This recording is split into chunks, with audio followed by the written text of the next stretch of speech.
तो हम 15 मिनट में आपको थोड़ा बता देते कि आज के ग्रुप में हम बैठ करके अभी क्या कर सकते हैं। उसमें से किसी एक दो केस से आप शुरू करिए और धीरे धीरे ये 2 स्टेप पर काम करना शुरू करिए। एक, अगले की फीलिंग और नीड को पहचान के बोलने का। दूसरा, अपनी फीलिंग और नीड को बताने का। सॉल्यूशन ढूंढने का काम नहीं करना है हमको अभी। सॉल्यूशन ढूंढने का काम हमको नहीं करना है। सॉल्यूशन ढूंढने का काम तो हम स्टेप वाइज करेंगे, एक एक कदम आगे बढ़ेंगे। तो अभी तो हमको ये करना है कि अगला रिएक्टिव बोल भी रहा है तो हम उसको फिल्टर करके सुन सकें। आपको लगता होगा कि सॉल्यूशन ढूंढना कठिन काम है। सॉल्यूशन ढूंढने के पहले जरूरी है अपना संतुलित रहना। हम असंतुलित हो जाते हैं ना, कुछ ज़्यादा सॉल्यूशंस नहीं ढूंढ पाते। संतुलित रहते हैं ना तो कठिन से कठिन परिस्थिति को भी अपने सॉल्यूशन की तरफ बढ़ा लेते हैं, अगर हम उस तरह से फोकस्ड रहते हैं अपने नीड के प्रति। तो मैं बार बार उदाहरण बताता रहता हूँ। पंडित मदन मोहन मालवीय जी की कथा चलती है, सच है या झूठ हमको ये भी नहीं पता, बट स्टोरी है और समझने की दृष्टि से है, तो मैं उतने आशय से ही उसको एक्सप्लेन कर रहा हूँ। मुझे न स्टोरी में मतलब है, न उसके आगे पीछे की वो में मतलब है, बट वो एक्सप्लेन करता है इस बात को कि कठिन परिस्थितियाँ भी हम अगर सहज होते हैं तो हम क्रिएटिव सॉल्यूशंस ढूंढ करके उसको यूटिलाइज कर लेते हैं। तो ऐसा कहते हैं कि जब वो BHU का इस्टेब्लिश करने गए बनारस हिंदू यूनिवर्सिटी को, तो उसके लिए पैसे ढूंढ रहे थे सभी जगह। तो कहते हैं कि वो हैदराबाद के निज़ाम के यहाँ भी पैसे मांगने के लिए गए, और सामान्य रूप से उस समय जितना हिंदू मुस्लिम चलता था वो आज से भी ज़्यादा था, कम तो नहीं था। 1940 के समय देखिएगा तो ठीक है। तो कहते हैं कि हैदराबाद के निज़ाम के समय जो है वो गए मांगने के लिए, तो लोगों ने पहले ही कहा भाई जा करके क्या करिएगा, हिंदू यूनिवर्सिटी के लिए कौन पैसे देगा। उन्होंने कहा नहीं, देश में है, थोड़ा बात करके देखते हैं। तो कहते हैं वो मांगने के लिए गए तो निज़ाम ऐसे बैठे होंगे चेयर पे, जो उनका सोफ़ा होगा उस पर, और देखे होंगे आप जनरल स्टाइल होता है, लोग ऐसा चप्पल खोल करके जूते खोल करके अपना सोफ़ा पे बैठा होता है, ठीक। तो ऐसे ही बैठे रहे होंगे। उन्होंने जब 2-3 बार उसको कहा कि भाई ऐसा ऐसा यूनिवर्सिटी खोल रहे हैं, उसके लिए सब जगह से सहयोग मांग रहे हैं, आपकी भी ज़रूरत है सहयोग की, मना किया उसने 3-4 बार। अब ऑब्वियस सी बात है, 3-4 बार मना करे और फिर भी आप बात करते रहेंगे तो आदमी धीरे धीरे रिएक्टिव होगा, ठीक। उस रिएक्शन के साथ उसने जूते उठाया और उनके ऊपर फेंक दिया कि हमारा कंट्रीब्यूशन यही है तुम्हारे लिए, अगर चाहिए तो। सामान्य ढंग से देखिए तो आदमी का इससे अधिक अपमान क्या हो सकता है कि जूता उठा के फेंक दे। मेरी ज़िंदगी में तो आज तक किसी ने हमारे ऊपर जूता नहीं फेंका है। आप में से भी ज़्यादातर लोगों के ऊपर जूता तो नहीं फेंका गया होगा। 2-4 नेता ही मैं जानता हूँ जिनके ऊपर जूता फेंका गया है, बाकी तो मैं किसी को नहीं जानता हूँ जिसके ऊपर जूता फेंका गया हो, वो भी पब्लिक में। तो ऐसा जूता फेंक दिया उनके ऊपर, ठीक। अगर रिएक्शन में सोचिएगा तो बदला लेने का भी सोच सकते थे, ठीक। और कोई कमज़ोर आदमी नहीं थे, चाहते तो बदला ले भी सकते थे। 5000 एकड़ ज़मीन उस समय उनको मिली BHU को बनाने के लिए लगभग, ठीक। लड़ाई भी कर सकते थे, बदला भी ले सकते थे। उन्होंने वो दोनों जूते उठाए, धन्यवाद दिया उनको, और कहते हैं कि बाहर निकले और उन्होंने एक प्रेस कॉन्फ्रेंस बुलाई और कहा कि हम ऐसा ऐसा यूनिवर्सिटी के लिए कर रहे, तो हम यहाँ आए थे, तो ये जो है निज़ाम के ने जो है ये 2 जूते हमको गिफ्ट में दिए, तो हम इसकी नीलामी करना चाहते हैं। और अब उसको ये इस बात की इज्जत लगी होगी कि भाई हमारे सामान की नीलामी होगी तो हमारी बेइज्जती हो जाएगी, कि भाई कल को लोग कहेंगे निज़ाम का जूता पहन के घूम रहा है। वो हुआ ना। इस कहानी को यहाँ रोक के एक दूसरी कहानी सुनाता हूँ। ये जो कौन सी एक बड़ी इंग्लिश कार है जो बड़ी फेमस है, जयपुर के महाराजा गए एक बार यहाँ इंग्लैंड, हाँ रोल्स रॉय की है। तो कहते हैं कि वो गए वहाँ, तो उसने जो है सामान्य कपड़ों में गए होंगे तो गेट पे रोक दिया उसने। तो कहते हैं वो लौट के पूरा शाही ठाठ में गए दोबारा और 10-20 गाड़ियाँ ऑर्डर दी, तो ऑर्डर आ गई गाड़ियाँ। फिर उन्होंने कुछ नहीं किया, जयपुर में लाके वो सबको कचरा फेंकने में लगवा दिया।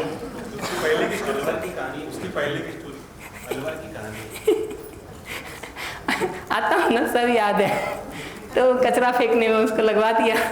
कहते हैं बाद में आके उन लोगों ने माफ़ी मांगी कि वे हटवा दो कम से कम यहाँ से, क्योंकि जिस गाड़ी से कचरा फेंका जाता है अब उसको कौन खरीदेगा, मामला तो सारा स्टेटस का है।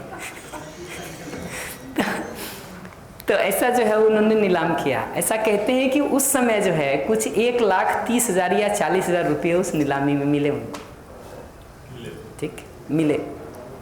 कोई कहता है निजाम के लोग ने अपने लोगों को लगवा करके बोली लगवा दी, कोई कहता है किसी और ने खरीद लिया, जो भी हुआ हो उसमें हमको क्या पड़ना।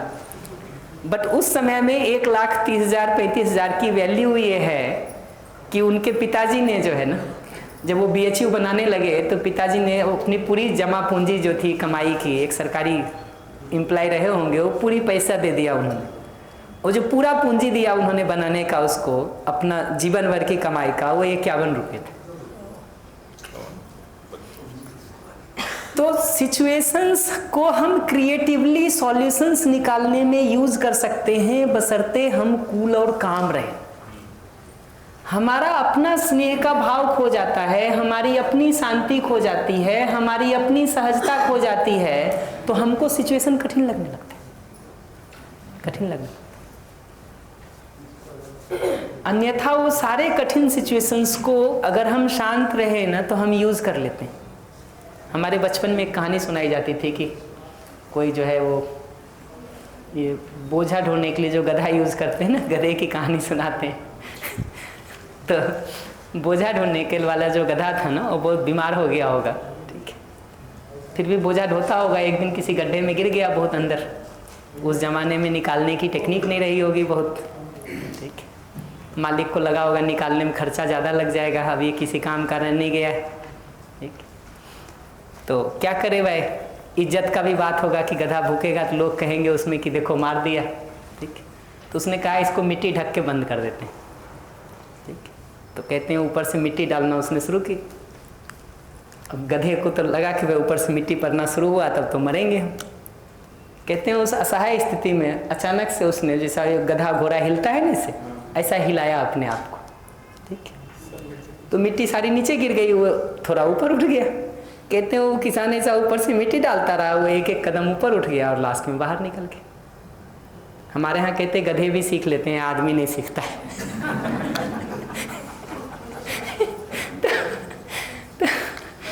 तो क्या है, हम थोड़ी शांति से जब सोचते हैं ना कि हमारी नीड क्या है, हमारी नीड बाहर निकलना है, गड्ढे में फंस गए हैं, हमारा नीड बाहर निकलना है। हम क्या करते हैं, हम यहाँ से सोचना शुरू करते हैं कि देखो 20 साल की ज़िंदगी हमने इसकी सेवा की और ये एहसान फरामोश 500 रुपया बचाने के लिए हमको ढक रहा है। वो सारा आर्ग्यूमेंट अब उस दिशा में चला गया ना, तो वो रिएक्शन में ही दिमाग फंसा रहेगा। सॉल्यूशन क्या ढूंढेंगे जी, सॉल्यूशन क्या ढूंढेंगे? तो वो पूरे रिएक्शन एक तो अपने अंदर क्रिएट होना शुरू हो जाता है, क्योंकि हमारी जो नीड है कि हमको बाहर निकलना है, वो नीड अब पीछे छूट गई, ध्यान उस पर से हट गया। ध्यान इस बात पर आ गया सारा कि ये एहसान फरामोश हमारे साथ ठीक नहीं कर रहा है। ध्यान इस बात पर आएगा कि काश किसी दिन निकलने का मौका मिल जाए, एक ठीक दुलत्ती मारेंगे इसको। अरे इससे कुछ थोड़ी ना निकलना है जी। सारे सोचने के डिजाइन को हम एक निगेटिव लूप में लेके चले जाते हैं, या तो सारा शिकायत ब्लेम कंप्लेन वाला जाते हैं, या कहते हैं काश एक मौका मिल जाए ठीक से बदला लेंगे इससे। दो में से कुछ भी डिजाइन से सोचने के काम को करिए, सॉल्यूशन नहीं निकलेगा। अभी हमको लगता है कि सॉल्यूशन कैसे निकलेगा सिचुएशंस का। एक बार कूल और काम रहना सीखिए ना, देखिए 20 सॉल्यूशंस आप खुद ही निकाल लाएंगे। और जहां कम पड़ेंगे वहां मिल के ढूंढ लेंगे जी, मिल के ढूंढ लेंगे। डायरेक्शन तो हम ठीक पकड़े हैं, अभी सारा डायरेक्शन ही रिएक्शन वाला शुरू हो जाता है, रिएक्शन वाला शुरू हो जाता है। तुमने अपमान किया, अभी बताते हैं, ठीक है? या मैं तो तुम्हारे लिए इतना इतना करता रहता हूँ, इतना इतना करती रहती हूँ, तुम इतना भी नहीं करते हो। ये सारा शिकायत में, कंप्लेन में, ब्लेम में, जज करने में, दूसरे को कटघरे में खड़ा करने में हमारी सारी ऊर्जा वहीं खप जाती है।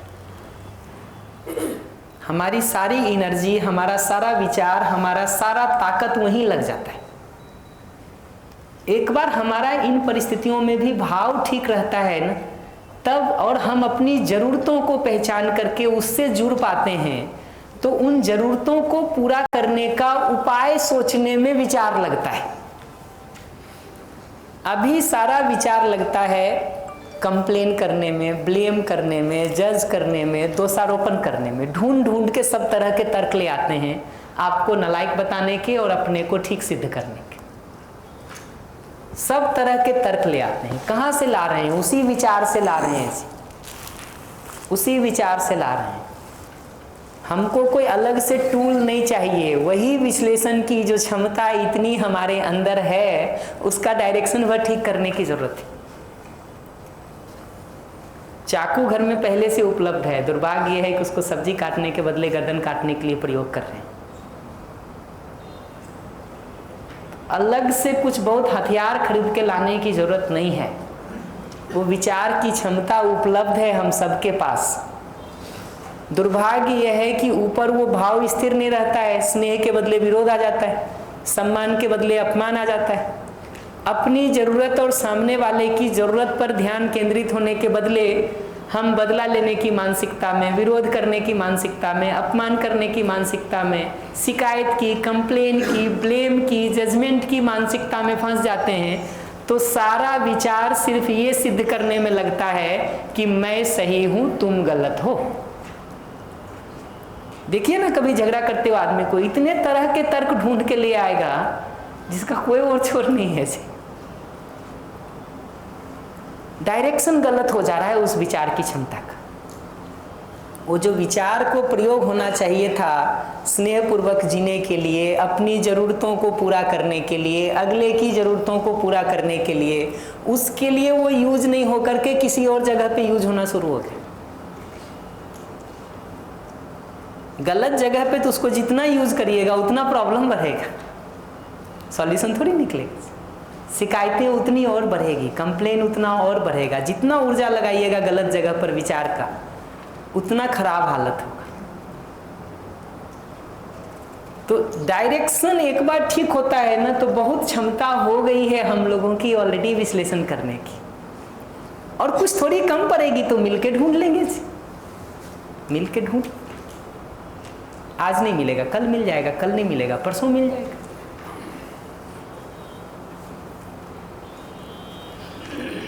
तो ये जो है ना, ये तो सामान्य रूप से आपके लिए जनरल कुछ यहाँ स्टेटमेंट्स लिखे हुए हैं कि जिंदगी की जो और कठिन परिस्थितियां में लिखा हूँ, ये तो आपके लिए एक सजेस्टिव है। बेस्ट तो ये है कि आप अपनी ज़िंदगी की उन कठिन परिस्थितियों से जिससे आप खुद जूझ रहे हैं या पीछे आपने सुना है और आपको ठीक नहीं लगा है, उन जगहों पर जा कर के अगले की नीड और फीलिंग को सुनने का प्रैक्टिस कर सकें। कल से ज़्यादा आपको आज क्लैरिटी मिली होगी कि किसको हम नीड कह रहे हैं, किसको हम फीलिंग कह रहे हैं। आपके पास वो स्लाइड है फीलिंग वाली, सामने खोल के रखिए तो शब्द के सेलेक्ट करने में थोड़ी सहूलियत होगी। नीड वाली स्लाइड उसी के सामने रखी है, एक दूसरी पीपीटी में नीड वाला खोल के रखिए। आप ग्रुप में 4 लोग हैं, 4 स्लाइड हैं आपके पास प्रिंट आउट। नीड वाला खोल के रखिए अलग अलग पेजेस को, 2-3 पेज हैं, 4 पेज नीड वाले। तो देख के पहचानने में आपको सुविधा हो जाएगी, थोड़ी सहूलियत हो जाएगी। वो बेबी स्टेप से ही शुरू करना होता है किसी को भी। किसी को भी आप चेस खेलना शुरू करेंगे तो पहले स्टेप से ही तो पहले सीखेंगे। हम सोचेंगे कि एक दिन ही हम ग्रैंड मास्टर बन जाएं। ठीक है, आजकल कौन है, डी गुकेश या क्या नाम है उनका, वही है ना, काफ़ी पॉपुलर चेस प्लेयर हो गए। तो हम सोचेंगे कि पहले ही दिन हम वैसा खेलें, और हमारे समय में विश्वनाथ आनंद का चलता था, गैरी कस्परोव का चलता था। हम पहले दिन सोचेंगे कि हम वो मास्टर चाल चलना शुरू कर देंगे। ये कैसे होगा जी, कैसे होगा? लेकिन चलना शुरू करते हैं तो आपको 2 दिन 3 दिन में फ़र्क दिखाई देना शुरू हो जाएगा, बशर्ते आप प्रैक्टिस करेंगे। प्रैक्टिस खुद से नहीं करेंगे तो नहीं होगा। फिर आप दूसरे को एप्रिशिएट कर सकते हैं, खुद वैसा नहीं कर पाएंगे। दूसरे को एप्रिशिएट तो किनारे पे खड़ा रह के भी किया जा सकता है। कोहली ने कितना बढ़िया शॉट मारा, लेकिन वो अप्रिसिएट ही कर सकते हैं, आप शॉट नहीं मार सकते। मैदान के बाहर खड़े रह के वो नहीं होता है, वो नहीं होता।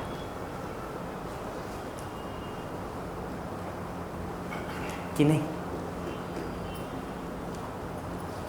और जितनी कठिन परिस्थितियां भी होती हैं ना जी, धीरे धीरे आदमी सोचता रहता है तो बाकी हर एरिया में सॉल्यूशन निकाल ले रहा है संबंध में जीने को छोड़ के, क्योंकि इस पर सोच नहीं रहा उस तरह से। इस पर सोचने का डिजाइन भी है सारा, तो डिजाइन रिएक्शन वाला है, या तो बदले वाला है, या बदला जो लेने की नहीं भी अभी सोच रहा है ना, वो अपने अंदर दुखी होकर के, परेशान होकर के घुटता रहता है। तो दो में से कोई भी स्थिति हो, ऊर्जा तो निगेटिव ही जा रही है ना। बदला लेने में जा रहे हैं तब भी अपने अंदर दुखी और परेशान होकर बैठे हैं तब भी ऊर्जा तो दोनों हालत में निगेटिव जा रही है। उसका यूज ही नहीं हो पाता है सॉल्यूशंस ढूंढने में। अगर हम ये कूलनेस और कामनेस नहीं रखते, अगर हम सुनते समय उसकी नीड को फिल्टर करके सुनने का आदत नहीं बनाए, कचरे को बाहर छोड़ने का आदत नहीं बनाए, अपने ऊपर बिना लिए सुनने का काम नहीं कर रहे हैं, दूसरे को इरिटेटेड और परेशान जब वो है उस समय उसको परेशान नहीं देख रहे हैं, तो ये सारी प्रॉब्लम शुरू हो जाएगी। ऐसे ही वो अस्तित्व की मूलभूत सच्चाई को देखने के बदले, उसका जो ठीक वाला भाग है उसको पहचानने के बदले, उसकी वही 2 4 5 कमियों की गांठ बांध करके घूमने का काम कर रहे हैं, प्रॉब्लम अभी शुरू हो जाएगी, शुरू हो जाएगी। तो प्रैक्टिसेस जितनी भी करेंगे ना, उसको थोड़ा सीरियसली करने का आदत डालें, थोड़ा रिग्रेसली करने का आदत डालें। ये प्रैक्टिस की जगह जो है ना, वो बेसिकली ड्राइविंग का कंसेप्ट सीखना और आपके भोपाल के मेन चौराहे पर चलाने के बीच का जगह है। कि आप कंसेप्ट कुछ भी सीख लिए ड्राइविंग का, उसके बाद खाली रोड पे, खाली मैदान में कहीं तो चलाएंगे ना जी, 10 20 25 दिन, 1 महीना। उसको सीधा उठा के भोपाल के मेन चौराहे पे ट्रैफिक के समय ले जाएंगे, एक्सीडेंट हो जाएगा, तो एक्सीडेंट हो जाएगा। और एक्सीडेंट हो गया ना, तो उसमें ये सुविधा नहीं होती है कि आप गाड़ी पीछे कर लेंगे, ठीक है, और वो जिंदा हो जाएगा। ठीक है, ये जो प्रैक्टिस होता है ना, प्रैक्टिस में ये सुविधा है। आप बोलते समय अभी गलती कर भी देंगे, अगला ठीक करने में सहयोग कर सकता है। आपका खुद ही बोलते समय ध्यान चला जाएगा, आप ठीक कर लेंगे। सुनते समय ध्यान जाएगा, ठीक कर लेंगे। घर में आपने बोल दिया 1 लाइन खराब, अब क्या ठीक करेंगे, अब तो तीर निकल गया कमान से। तो ये प्रैक्टिस बेसिकली हमको अपनी गलतियों को ठीक करने का एक जगह दे देता है, जगह दे देता है। तो बेस्ट तो है कि अपनी परिस्थितियां, जो भी आप 4 लोगों का ग्रुप है, उन परिस्थितियों से, अपनी किसी परिस्थितियों से शुरू करें और उसके डिटेल डिस्कशन में नहीं फंसें। 2 3 4 लाइन के अंदर अगर सिचुएशन और बैकग्राउंड बताने की भी जरूरत है तो 2 3 लाइन मैक्सिमम, स्टोरी सुनाने की जरूरत नहीं है। मुख्य मुद्दा है वो लाइन बोलना जो हमको ट्रिगर करता है, या वो लाइन बोलना जो अगले को ट्रिगर करता है। हम बात करना शुरू करते हैं, कोई लाइन हम ऐसी बोल देते हैं जो आपको ट्रिगर कर जाती है, कोई लाइन आप ऐसी बोल देते हैं जो हमको ट्रिगर कर जाती है। हमको सिर्फ वो लाइन बोलना होता है, ठीक है, और अगला उसको सुनने का प्रैक्टिस कर सकता है, हमारी नीड फीलिंग बताने का प्रैक्टिस कर सकता है, एंड वाइस वर्सा। वो लाइन बोल सकता है और हम वो प्रैक्टिस कर सकते हैं। एक स्टेप तो प्रैक्टिस का ये है। दूसरा स्टेप है, किसी जगह पर जहां हमको लग रहा है कि कुछ कठिनाई हो रही है और हमको कुछ कहना चाहिए, वहां अपनी फीलिंग और नीड को बताने के काम को शुरू कर सकते हैं। आगे और स्टेप्स पर बात करेंगे, ऑब्जर्वेशंस कैसे बताए जाते हैं, नीड को सपोर्ट करने के लिए ऑब्जर्वेशंस कैसे बताए जाते हैं, रिक्वेस्ट कैसे प्लेस किया जाता है, ये सब पर हम एक एक स्टेप पे आएंगे। बट अभी ये 2 स्टेप ठीक से पहचानना शुरू करें। जिनको कोई परिस्थिति नहीं दिख रही हो, उनके लिए हमने एक लिस्ट बना दिया है कि बच्चा बहुत मोबाइल दिखता है और उसको देख के हमारा खून जलता है, बच्चा जिद्दी हो गया है, बेटा शादी नहीं करना चाह रहा, जनरेशन गैप है। एक शिविर में ये लोग बता रहे थे पिताजी व्यसन करते हैं, उनको छुड़वाना है। सबको पता है जी दूसरे को कहाँ ठीक कराना है। ऐसे ही देखिएगा, कोई कह रहा है कि बेटा बेटी गलत लोग के साथ घूमने लगे हैं, मन लगाने के बाद घूमने लगे हैं। बच्चे की शिकायत है, ये घर के बड़े लोग हमारे ऊपर कुछ ज़्यादा ही शासन जमा रहे हैं, ठीक है। ऐसी कोई परिस्थिति भी आप पकड़ लीजिए, उसमें जो एक स्टेटमेंट अगला कहता है या जो हम सुनते हैं तो ट्रिगर हो जाते हैं, दो में से किसी से शुरू करिए, किसी से शुरू करिए। कोई परिस्थिति आपकी ऐसी हो जहां आपको बिल्कुल पता नहीं चल रहा हो कि यहाँ नीड क्या है, उस स्टेटमेंट को आप बोलिए। अगले ने आपको कुछ कहा हो और आपको पता नहीं चला कि नीड क्या है, उस स्टेटमेंट को आप ग्रुप में बताइए, देखिए ये बाकी लोग बता देते हैं कि नहीं। दूसरे की समस्या पहचानने में हर आदमी विद्वान है, ये आपको तुरंत पता चल जाएगा। हमारे पिछले भोपाल सेशन में हर किसी का ये फीडबैक था कि जब दूसरा अपनी बोलना शुरू करता है ना, हम तुरंत बता देते हैं ये नीड है, ये फीलिंग है। अपना नहीं पता चलता है, नहीं पता चलता है। तो कम से कम ये जो अपना नहीं पता चलता है, दूसरे का चल जाता है, इसका सदुपयोग कर लेना। ग्रुप में आप उस स्टेटमेंट को, एक लेडी तो आई थी पिछले बार, वो बच्चे से रिकॉर्डिंग करके बात करके लाई 2 मिनट का, वो रिकॉर्डिंग सुनाई। सुनते हुए ही कोई भी बता देता है कि ये नीड है, ये फीलिंग है, उसको नहीं सुनाई दे रहा है। कारण है हमारा इतने लंबे समय से जो एक आदत बैठ गया है अंदर ना, वो देखने नहीं देता है जी, देखने नहीं देता है। उसको तोड़ने का उपाय है ये अभ्यास, अभ्यास। तो एक है बच्चे और बड़े के बीच, एक और दे देता हूँ, ठीक है। इसमें तो लंबी लिस्ट है, कैटेगरी वाइज है, ये बच्चे और बड़े के बीच का है। इसका कोई 1-2 केस लेकर के करिए, समय बच जाए तो इसमें से कोई ट्राई करके देखिए। पत्नी अनावश्यक मांग करती है, पति पत्नी किसी अन्य के साथ अफेयर है, एक दूसरे के साथ व्यक्तिगत समय नहीं। लेकिन मैं फिर से बताऊं, ये लिस्ट पर बात करना हमारा लास्ट प्रायोरिटी है। ये तो हम सिर्फ इसलिए दे रहे हैं कि आप कहेंगे हमारे पास कुछ है ही नहीं बैठ के बात करने को, तो ये लिस्ट है। अन्यथा ये लिस्ट नहीं है, क्योंकि हम कोई चर्चा करने के लिए नहीं बैठे हैं। अपनी ज़िंदगी को हम बेहतर कर सकें उस दृष्टि से बात है। और निश्चित रूप से ज़िंदगी की बाकी समस्याएं ख़त्म हो जाएं तो ये सब पर भी बात हो सकती है आराम से। इसलिए मैं इसको लास्ट प्रायोरिटी कह रहा हूँ कि कहेंगे आपकी और कुछ नहीं है बात करने को, तो इसी पे कर देंगे, इसी पे कर देंगे। एक दूसरे के साथ व्यक्तिगत समय नहीं मिलता है। मैं क्रिकेट देखना चाहता हूँ, पत्नी सीरियल देखना चाहती है, पति या पत्नी कोई भी मारपीट करता या करती है, जीवन साथी को मेरी फीलिंग से ज़्यादा अपने ख्वाब की चिंता है, मेरे कुछ अच्छे दोस्तों से पति पत्नी को परेशानी है, बच्चों की पढ़ाई और भविष्य को लेकर के असहमति है। एक गुरुकुल में पढ़ाना चाहते हैं, दूसरा मॉडर्न अंग्रेजी मीडियम स्कूल में पढ़ाना चाहते हैं। एक चाहते हैं घर पे रख करके पढ़ाएं, दूसरा चाहते हैं हॉस्टल भेज दें। ठीक है, रुक के देखना शुरू करिए, ये हॉस्टल भेजते हुए बच्चे में क्या नीड है उसका। और अगला अगर कह रहा है कि मैं घर रोकना चाहता हूँ, तो क्या नीड है उसका। आप पहचानने जाइएगा ना, बहुत बार दिखेगा नीड कुछ नहीं है, उसकी आदत खराब हो गई है, ऐसा जवाब आएगा मन में। ये नीड में कन्वर्ट करके उसको पहचानना शुरू करिए कि जिसको हम गलत मान्यता भी कहते हैं, जिसको हम कुसंस्कार भी कहते हैं, वो गलत मान्यता के द्वारा, कुसंस्कार के द्वारा बेसिकली व्यक्ति अपनी किसी उचित ज़रूरत को पूरा करना चाहता है। ज़रूरत उचित है, तरीका अनुचित है। उस उचित ज़रूरत को पहचानेंगे तब तो संवाद हो सकता है उसके साथ। उस उचित ज़रूरत को अगर नहीं सुनेंगे ना, तो उसको लगता है ये तो हमको समझता ही नहीं है, इससे बात क्या करें हम। कि आप जैसे यहाँ शुरू करते हैं, तुम्हारी मान्यता ठीक नहीं है, आप सुनिए कि इस वाक्य को आप अपनी पत्नी को जाके कहें कि तुम्हारी ये मान्यता ठीक नहीं है। ठीक है, वो सुन करके आपसे जुड़ाव महसूस करेगी कि दूरी महसूस करेगी। उसकी बात को सुन के आप कहिए तुम्हारा संस्कार खराब हो गया है। और करते रहते हैं जी लोग, ये सारे शिविर करने के बाद भी ना यही करते रहते हैं। अभ्यास नहीं करेंगे तो वही होगा, वही होगा। और एक एरोगेंस और बढ़ जाता है, हम ठीक ही तो कह रहे हैं, तुम्हारा संस्कार तो खराब है। हमको लगता है तो मोरल राइट है हमारा कि हम तो सब ठीक करके आए हैं, तो ठीक बात मतलब बोलेंगे नहीं। अरे भाई थोड़ा रुक के ये तो देखो कि तुम जिसको मान्यता या कुसंस्कार कह रहे हो, उसके पीछे उसकी कौन सी जरूरत है, वो सच्चाई नहीं है क्या। वो जो काला ऊपर से पोता हुआ है रंग, वही सच्चाई है कि उसके पीछे जो संगमरमर लगा हुआ है वो भी सच्चाई है।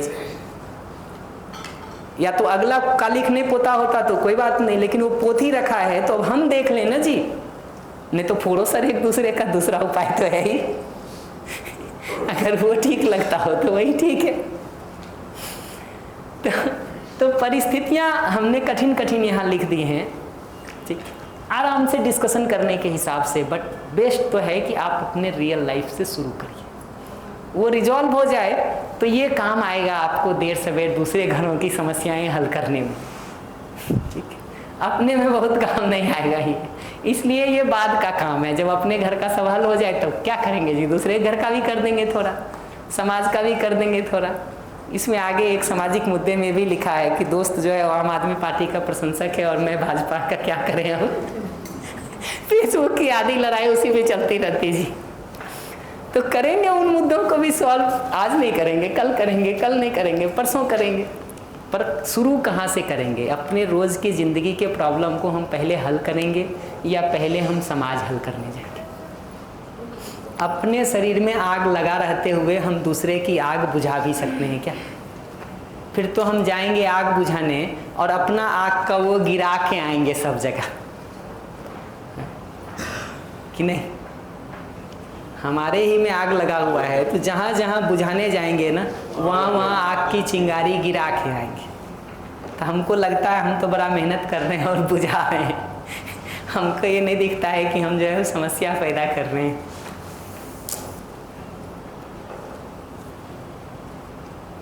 और दिखना जरूरी है।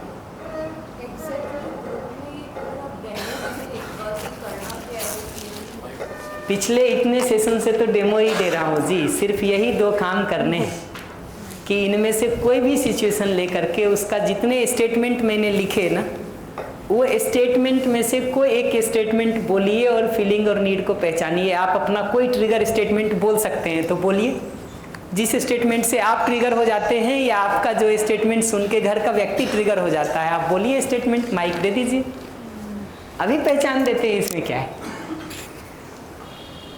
उन्होंने मुझे धोखा दिया।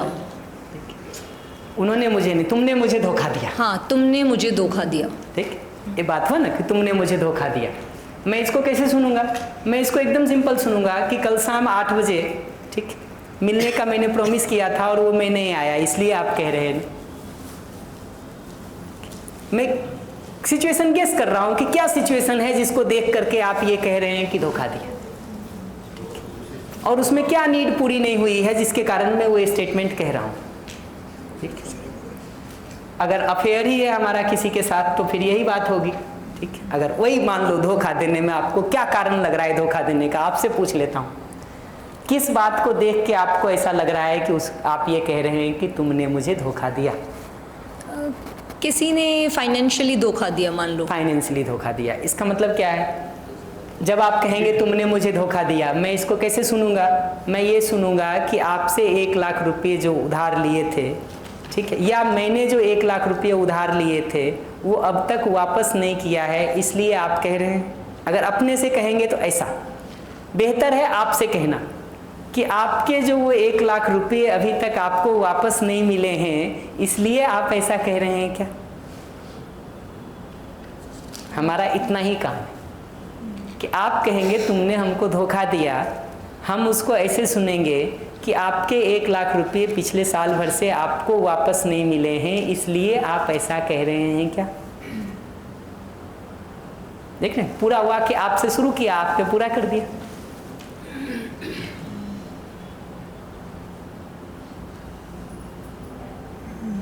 बोलिए, कोई दूसरा स्टेटमेंट बोलिए। हाँ। दीजिए दीजिए, आराम से, आराम से दीजिए।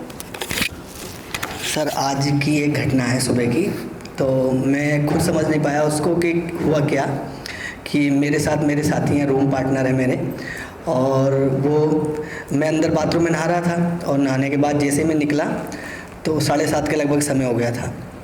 अब बाहर जैसे ही मैं निकला तो मैंने उनसे बड़े धीरे से कहा, मैंने भाई साहब अब आप चले जाइए। उसी के थोड़ा सा विराम लेने के बाद फिर मैंने बोल दिया, मैंने भाई साहब चले जाइए। तो उधर से रिएक्शन आया कि कल से ऐसा करूँगा, गेट पे खड़ा हो जाऊँगा, जैसे आप निकलोगे मैं अंदर चला जाऊँगा। तो मैंने फिर रुका मैं वहाँ पे, और मैंने उनसे पूछा भी, मैंने भाई साहब ऐसा आपने क्यों बोला कि मैं गेट पे खड़ा हो जाऊँगा? और मैंने तो बस धीरे से आपसे 2 ही शब्द कहे हैं कि भाई साहब आप अंदर चले जाइए, इसके अलावा तो मैंने और कुछ नहीं कहा। तो मैंने उनसे पूछ भी लिया, उसके बाद भी उनका भी कोई उत्तर नहीं था उसके लिए, और मैं भी उसमें असमंजस में था कि आखिर हुआ क्यों। मैं गेस करता हूँ 2 में से एक चीज़ होगा, ठीक है, 2 में से एक चीज़ होगा। या तो वो अपने हिसाब से जाना चाह रहे हैं, उनको लग रहा है कि अननेसेसरी हमको धक्का मार रहा, या तो ये होगा, ठीक, या ये होगा कि उनको पहले जाना था और आप जो है ब्लॉक किए हुए थे बाथरूम, तो उसका रिएक्शन लेके वो भरे हुए हैं। नहीं, वो तो नहीं था। उसकी जरूरत नहीं है, हमको उस पे जाने की जरूरत नहीं है। हमको देखिए थोड़ा सा रुक के पहचानना तो शुरू करिए ना जी। और क्या कारण होगा आप बताइए हमको, ठीक? उसकी जरूरत नहीं है। देखिए वही होता है, अभी क्या होता है, सब एक सवाल पूछ रहे हैं, रूममेट कौन है, उसको बुला के पूछ रहे हैं। हमेशा कठिनाई क्या होती है कि जब हमको रास्ता दिख रहा होता है ना कहीं निकलने का, तो हम दरवाजे से निकलने के बदले ना व्यर्थ के मुद्दों में उलझ जाते हैं, ठीक? हमारा जो आदत हो गया है ना, प्रैक्टिस, आराम से बैठिए, माइक दे दीजिएगा। नमस्ते। हमारा जो एक सेकेंड, हमारा जो प्रैक्टिस और अभ्यास हो गया है ना, वो बिल्कुल ऐसा हो गया है कि अनावश्यक चीजों को दिखते ही मन करता है कूद पड़े उसमें, ठीक है? हमको इस अपना जिंदगी का प्रॉब्लम सॉल्व करने में कोई रस नहीं है, ठीक है? अभी शुरू हो रहा है इस बात पर कि चलो भाई इसमें थोड़ा फटे में हाथ डालाते हैं। सारा जो डिजाइन हो गया है ना, भी रुक के देखिए समाधान क्यों नहीं मिलता है। ये इतनी रुचि हो रही है हमको उससे आग लगाने का काम। नमस्ते वैसे। तो मैं बार बार कहता रहता हूँ, मैं कल भी ये कहानी सुना रहा था ब्रेक में, कि हम लोगों की हालत वैसे जैसी हो गई है कि एक अंधा दरवाजे में फंस गया कमरे में, ठीक? तो अब ऐसा छू छू करके दरवाजा ढूंढ रहा, ठीक? पूरा चक्कर लगाए, 2-3-4 चक्कर लगा लिया, उसको दरवाजा ही ना मिले। क्यों नहीं मिले दरवाजा? तो जब भी वो दरवाजे के पास आता ना, सिर में खुजली होने लगती, फिर वैसा खुजलाते खुजलाते तब तक आगे बढ़ जाता। फिर जब तक हाथ नीचे किया, ऐसा छूना शुरू किया, तब तक तो दरवाजा पीछे छूट गया। जिस समय हमको अपनी जिंदगी का समाधान दिखने वाला दरवाजा आता है ना, हम कहते हैं ये छोड़ो, अभी पहले बाकी खुजली कर लेते हैं। फिर एक खुजली में लग जाते हैं, फिर थोड़ी देर बाद दरवाजा गुजर जाता है, फिर कहते हैं अरे सॉल्यूशन नहीं मिल रहा है, पूरा चक्कर मारना पड़ेगा जी आपको। ये जो अभी 2-4-5 प्रैक्टिस सेशन है आपके पास, नहीं करेंगे ना, अगले किसी शिविर में आना पड़ेगा वो पूरा चक्कर मार के, ठीक? और इनके पास जगह नहीं है, आजकल लिस्ट देखने लगे हैं कि जो पहले आया हुआ है उसका नाम काट के हटा देते हैं। ऐसा सुना मैं नहीं इस बार।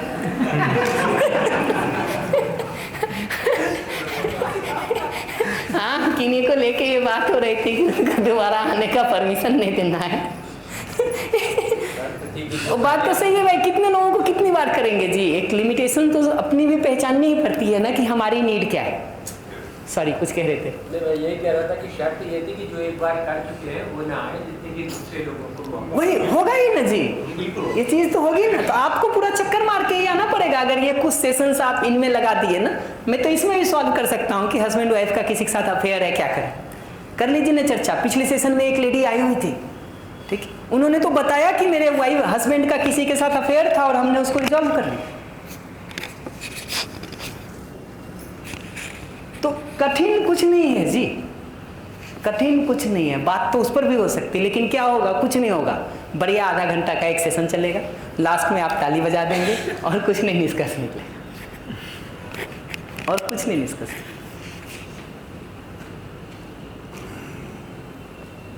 पिछले ही सेशन भोपाल में यहीं पे थे हम, जुलाई। कठिन नहीं है जिंदगी, कठिन नहीं है, बिल्कुल अलग अलग चीज है। हम वो जगह पा लेते हैं जिसमें हम अपनी शांति में बने रहते हैं और अपनी ज़रूरत दूसरे की ज़रूरत दोनों को पूरा करने का एक डिज़ाइन ढूंढ लेते हैं। हम समझौते की तो बात ही नहीं कर रहे, कभी बात ही नहीं कर रहे। आज ही ब्रेक में कोई भैया बता रहे थे कि भाई 14 साल से उनका हस्बैंड वाइफ का जो है वो एक तरह से दूरी हो रखी थी, एक अल्प विराम के प्रोग्राम के बाद ठीक होगी। तो वही बता रहा हूँ, ऐसा नहीं है कि हल नहीं होती हैं समस्याएं, हल होती हैं। कुछ बेसिक्स हमको पकड़ना होता है और स्टेप वाइज उस पर काम करना होता है। तो ये अवसर का सदुपयोग उसके लिए कर लेंगे ना तो गति हो जाएगी। जी आप कुछ कह रहे थे, सॉरी। एक और एक दो कमेंट सुन के हम क्लोज करेंगे और आपके ग्रुप डिस्कशन को स्टार्ट करेंगे। जैसे कि वैसे मैं इस स्टेटमेंट से, जैसे कि मेरा एक फ्रेंड है, उससे मैं मोबाइल पे थोड़ा बात करता हूँ जनरली भी। तो एक बार ऐसा हुआ कि कहीं हम परिवार से जा रहे थे और मैंने एक बात फ़ोन पे चालू स्टार्ट करी और वहाँ पहुँच गया डेस्टिनेशन, तब तक बात की। तो उसके बाद 2 दिन बाद बीबी का वाइफ का रिएक्शन आता है कि तुम वो भैया से ज़्यादा ही कुछ, मतलब हमें भी प्रायोरिटी नहीं देते और उनसे कुछ ज़्यादा ही बात करते हो, मतलब हमें भी तुम फ़ोन पे होते हो। तो इसका मतलब मैं ये समझूँ कि मैं बताता हूँ क्या समझें। 2 सिंपल बात समझनी होती है। एक, वो ये कह रही है कि कार में जब आधे घंटे हमारे साथ चलो या बस में जब हमारे साथ चलो आधे घंटे, तो 10 मिनट हमसे भी तो बात कर लिया करो प्लीज़, ठीक। या दूसरा ये कह रही है कि दोस्त से बात करने के लिए, ताने की भाषा में कहिएगा, पहला लाइन ताना सुना रहा हूँ, दूसरा एक्चुअल है कि दोस्त से बात करने के लिए तुमको आधे घंटे का समय निकल जाता है, बट ये ताना है। वाक्य ये है बेसिकली कि जब हम फ़ोन करते हैं तो हमारा फ़ोन उठा के भी तो 15 मिनट बात कर लिया करो। उस समय तो ये नहीं कहा करो कि बहुत बिजी चल रहे हैं, बाद में बात करना। ये सिंपल 2 बात कह रही है, और क्या कह रही है जी?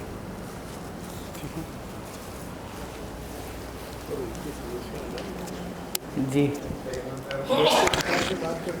सभी को नमस्कार। अभी बताता हूँ।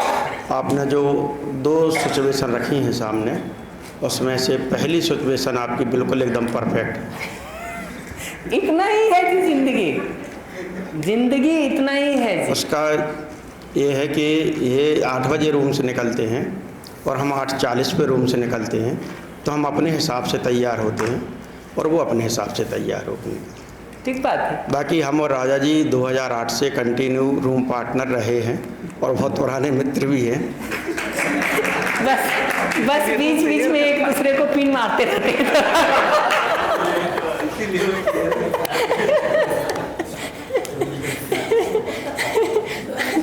बढ़िया।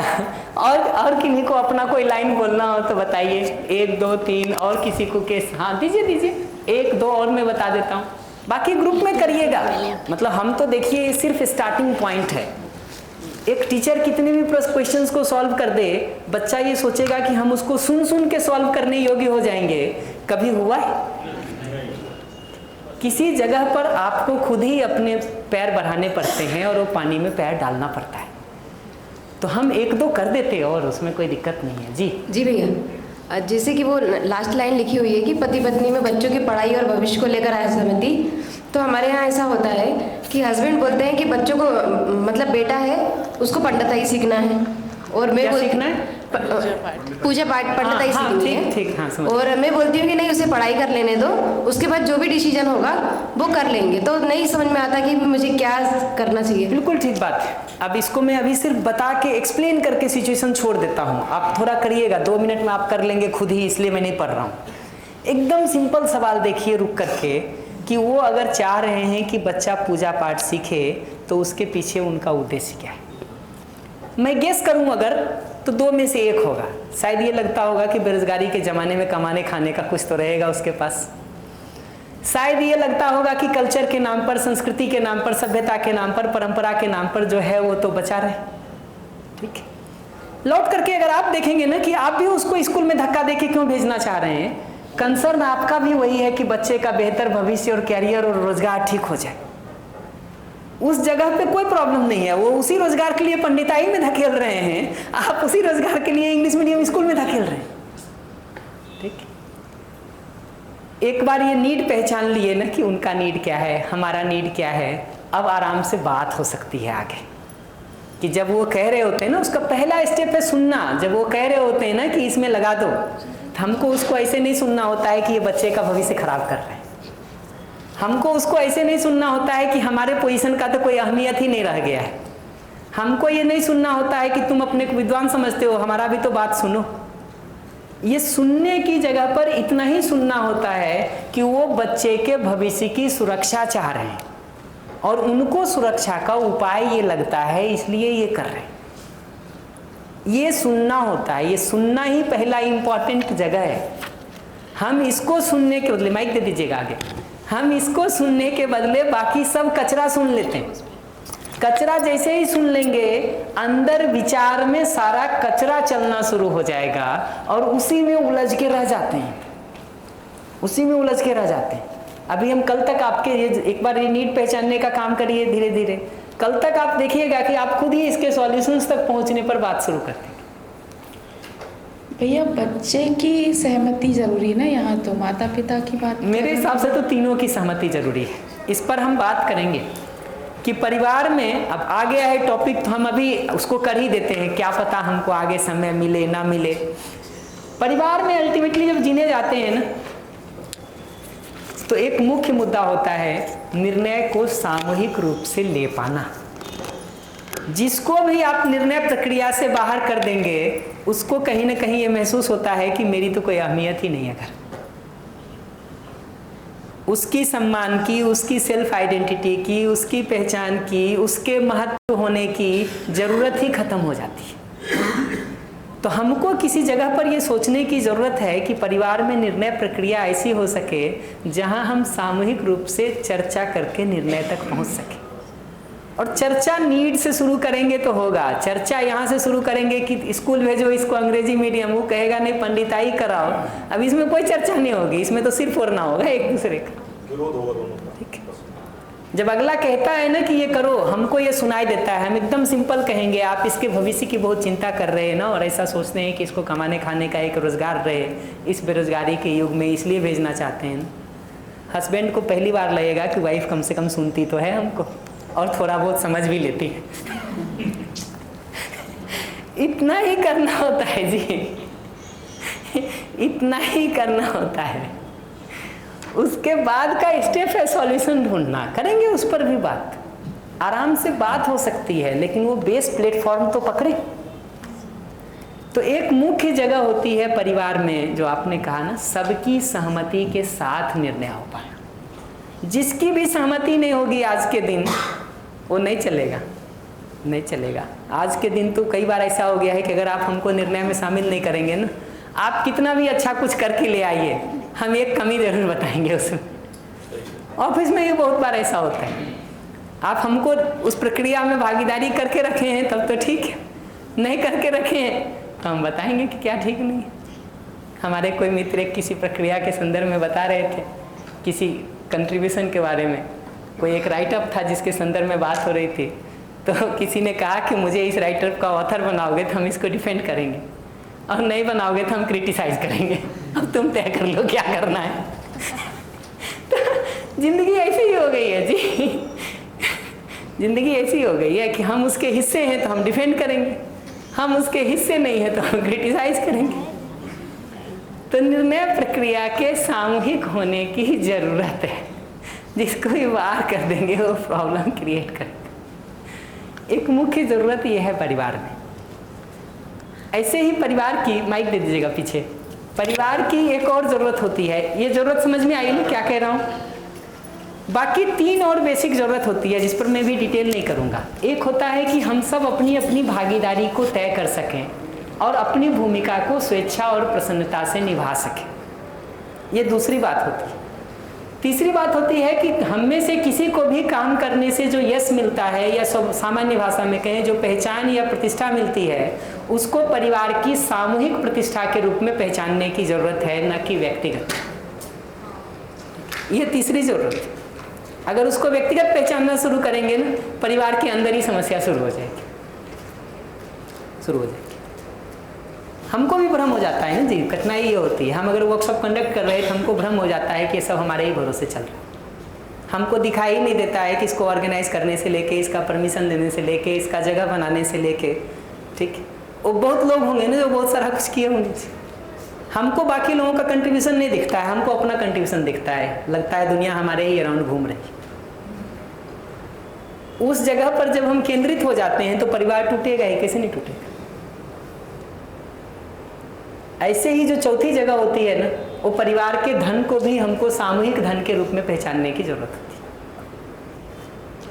आज के दिन का डिजाइन ये हो गया है, आज के दिन का कहें, थोड़ा पहले से कहें, थोड़ा बाद से कहें, डिजाइन बहुत घरों में ऐसा हो गया है कि जो पैसा कमाता है वो मानता है कि निर्णय लेने का घर अधिकार तो पूरे घर में हम ही को है सिर्फ।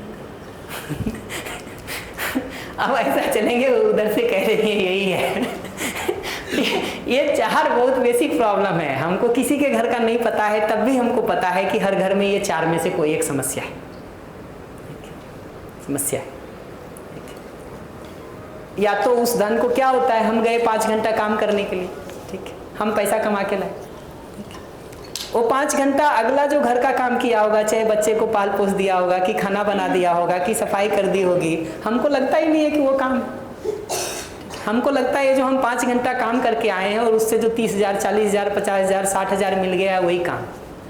इस डिजाइन से चलेंगे, कल को बिना पैसे वाले काम को कौन करना चाहेगा? कौन करना चाहेगा?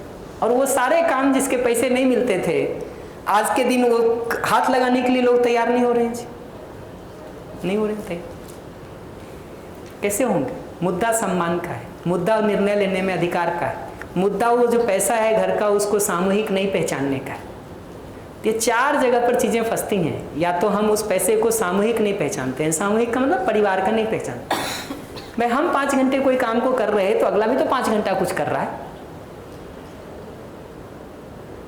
वो परिवार के सामूहिक, या तो हम धन नहीं पहचानते, या जो यश प्रतिष्ठा पहचान हमको मिलती है हम उसको यूज करते हैं ये बताने में कि तुम नालायक हो, हम ठीक है। देखो ये 20 लोग भी ऐसा ही कहते हैं, उस जगह पे फंस जाते हैं। या तीसरी जगह ये होती है कि निर्णय लेने में हम सामूहिक जो है वो नहीं लेते, सबका राय का महत्व नहीं देते हैं, साइड कर देते हैं, तो प्रॉब्लम होती है। या चौथी जगह ये होती है कि हम सब अपनी भागीदारी को पहचान करके तय करने का और उसको स्वेच्छा और प्रसन्नता से करने का काम नहीं करते हैं तो शिकायत होती है। आप देखिएगा लौट करके कि इसी 4 के अराउंड हमारी सारी शिकायतें घूमती रहती हैं कि नहीं, कोई बच जाएगा तो एक आधा और जोड़ देंगे जी, क्या दिक्कत है। पर इस वर्कशॉप में चूंकि समय नहीं है उस काम के लिए, इसलिए मैं उसको बहुत एक्सपेंड नहीं कर रहा हूँ। आपके आखिरी बात के साथ सेशन को पूरा करूँगा जी। मेरी दीदी हैं, उनका बेटा है, करीब 35-36 साल का हो गया होगा। दीदी जी यही दोनों डॉक्टर हैं। उनका बेटा शादी के लिए, जैसे इसमें एक लिखा है, वो तैयार नहीं है। और ऐसी कोई फाइनेंशियल प्रॉब्लम भी नहीं है, ना उसकी कहीं लाइकिंग है जिसको दीदी जी यही नहीं मान रहे हो, ऐसा भी कुछ नहीं है। लेकिन बस उसका एक ही है कि नहीं, मुझे नहीं करनी है शादी। और हम लोग जैसे कभी दीदी लोगों ने बोला कि तुम लोग बात करो, उसको समझाओ, तो मतलब उसको नहीं पता है। हम लोग जनरली वैसे ही बैठते हैं, कभी तो उससे संवाद इस बात पे कभी हो ही नहीं पाता। यदि कभी करना चाहे तो उठ के चला जाता है। होगा भी नहीं। संवाद कैसे होगा? आपके पहले ही लाइन में जो आपने शुरू किया ना कि यहाँ बैठो और इसको समझाओ, नहीं, दीदी ने उसके सामने कभी नहीं कहा, लेकिन जरूरत ही नहीं है उसकी। वो मैं समझ गया आपकी पूरी बात। कुछ नहीं करना होता है, हमको पकड़ना होता है कि दूसरे से जो संवाद शुरू करना है ना अगर आपको, तो समझाने से नहीं शुरू होता है, समझने से शुरू होता है। नहीं तो क्या समझे? वही बता रहा हूँ ना, वही बता रहा हूँ। आप भरोसा रखिए कि आपका सवाल आ गया है। समझने से शुरू करना होता है। और पहली चीज़ ये समझानी नहीं होती है कि उसको शादी करानी है, पहली चीज़ ये समझनी होती है कि वो क्यों नहीं करना चाह रहा है। पहली चीज़ ये होती है कि वो क्यों नहीं करना चाह रहा है, ये समझना होता है, ना कि उसको समझाना होता है। आप रुक करके देखिएगा ना, वो अगर थोड़ा आराम से आगे पीछे का बैकग्राउंड हमको पता हो तो हम बता सकते, अदरवाइज हमसे पूछिएगा तो जनरल 2-3 गेस होगा। एक स्टैंडर्ड गेस तो आज के बच्चों के शादी नहीं करने का कारण एकदम सिंपल है, माँ बाप की और पड़ोसियों की और बाकियों की हालत ऐसी देखते हैं कि प्रेरणा नहीं मिलती है उनको विवाह करने की। मैं तो यूथ कैंप लेता हूँ भीलवाड़ा में, बच्चे खड़े होके कहते हैं जी, बच्चे खड़े होके कहते हैं इस बात को। आजकल के बच्चे संकोच भी नहीं रखते हैं, ठीक है, वो साफ बोलते हैं, ठीक है, खड़े होके कहते हैं इस बात को। ऐसे ही पहले के ज़माने में लड़कियों की शादी इसलिए लोग ज़रूरी मानते थे कि वो नौकरी नहीं करती थी, रोज़गार नहीं करते थे। आजकल सब स्वतंत्र हो गए, ठीक है, फाइनेंशियली इंडिपेंडेंट है, तो वो भी कोई बाध्यता का कारण नहीं रह गया है लोगों को विवाह करने का। कुछ लोगों को हो सकता है कि जो अपनी स्वतंत्रता की ज़रूरत है उसमें बाधा महसूस होती हो, कोई हो सकता है किसी स्पिरिचुअल ऑर्गेनाइजेशन से जुड़ गया हो जिसमें उसको ये मेंटली प्रिपेयर्ड कर दिया गया हो कि विवाह बाधा है। थोड़ा रुक के पहचानेंगे तो दिखेगा कि 3, 4, 5 कारण में से कोई होगा जी, होगा। एक बार उसको पहचानेंगे ना, तब फिर उसमें पीछे जाके देखा जा सकता है कि वो ऐसा करके अपनी कौन सी नीड को पूरा करना चाह रहा है। फॉर एग्जाम्पल अगर किसी आध्यात्मिक संस्था ने उसको ये इसके लिए तैयार किया होगा तो शांति या आनंद को पूरा करने के लिए कर रहा है। अगर परिवार की झंझटों को देख करके वो तय किया है, ठीक, तो घर में स्नेह और सम्मानपूर्ण या सौहार्दपूर्ण वातावरण वो चाहता है, ठीक। या लड़ाई सामान्य भाषा में कहूँ तो लड़ाई झगड़ा और मारपीट और केओस और दिन भर का बकबक और झकझक वो घर में नहीं चाहता है, नहीं चाहता। मुझे जब देख के समझ में आया, उसका एक दोस्त था तो उसका डिवोर्स हो गया था, तो हम लोग सोचते थे कि शायद उसको देख के ही उसका ये हुआ होगा, लेकिन उसके दोस्त ने तो दोबारा भी शादी कर ली। ये भी पहले के लिए मना कर रहे हैं। वही कह रहा हूँ, देखिए दोस्त ने क्या किया इस पर तो मैं नहीं जाऊँगा, लेकिन देखिए ज़िंदगी के मैं दूसरी तरफ से देखूँगा ना, परिवार की एक बड़ी समस्या ये भी हो गई है कि हमारा परस्परता में संवाद का अभाव हो गया है। एक ही घर में रहते हुए लोगों को भी एक दूसरे के बारे में बहुत सामान्य चीज़ें भी नहीं पता होती। हमारे यहाँ एक बार हमारे किसी मित्र की शादी का प्रपोजल आया घर की तरफ से, लड़की कहीं पढ़ाई करती थी, ठीक है, वो सारा प्रपोजल आया कि भाई ये ऐसी लड़की है, ऐसी हमारी बेटी ऐसी है वैसी है, बोल करके पूरा प्रपोजल भेजे। किसी से पूछवाए कॉलेज में तो मतलब 10 मिनट नहीं लगा कि उधर से फ़ोन आ गया कि इसका तो पहले से एक बॉयफ्रेंड है जिसके साथ वहाँ घूमती रहती, हो गया, ठीक। अब घर वालों को आज के दिन इतना भी नहीं पता है जी, इतना भी नहीं पता है। तो अभी स्थिति ऐसी हो गई है घर में संवादहीनता की कि वो जो पहले दिन बात शुरू किया था ना कि सुविधा के रूप में हम एक दूसरे का बहुत ध्यान रखने का काम कर रहे हैं, संबंध में भावपूर्वक जीने के लिए समय और प्रयास भी हम नहीं लगा रहे। पहले तो फिर भी ऐसा होता था कि खाना हम एक साथ खाया करते थे तो आधा घंटा वो भी टाइम हो जाता था जहाँ कुछ बात हो जाए, ठीक। आज तो खाने का टाइम भी हो गया, एक का 8 बजे, एक का 12 बजे, एक का 6 बजे, वो भी साथ नहीं बचा है, वो भी साथ नहीं बचा है। लंच तो अलग अलग ही है, डिनर के लिए भी जगह नहीं बच गया है। ब्रेकफास्ट में भी हालत ऐसी होती है कि एक जब नाश्ता करते हैं तो दूसरा सो रहा होता है, दूसरा जब नाश्ता करते तो पहला ऑफिस जा चुका होता है। ऐसी सिचुएशन हो गई है जी घर की। संबंध के रूप में हम आपस में उस संबंध को, व्यवहार को जीने के लिए, एक दूसरे के साथ उस आत्मीयता पूर्वक जीने की नीड को इंश्योर करने के लिए आधा घंटा साथ मिलने बैठने का भी काम नहीं कर रहे जी, नहीं कर रहे। वो शुरू से वो करते नहीं है तो एक समय तक आते आते हम एक स्टोरी अपने मन में आपके लिए क्रिएट कर लेते हैं, आप एक स्टोरी अपने मन में हमारे लिए क्रिएट कर लेते हैं और वही हमारी दुनिया हो जाती है, दुनिया हो जाती है। तो गेस करेंगे ना तो ऐसा होगा, लेकिन अगर आप पूछेंगे कि डायलॉग शुरू करना ही हो और कुछ नहीं समझ में आ रहा हो तो कहाँ से शुरू करें?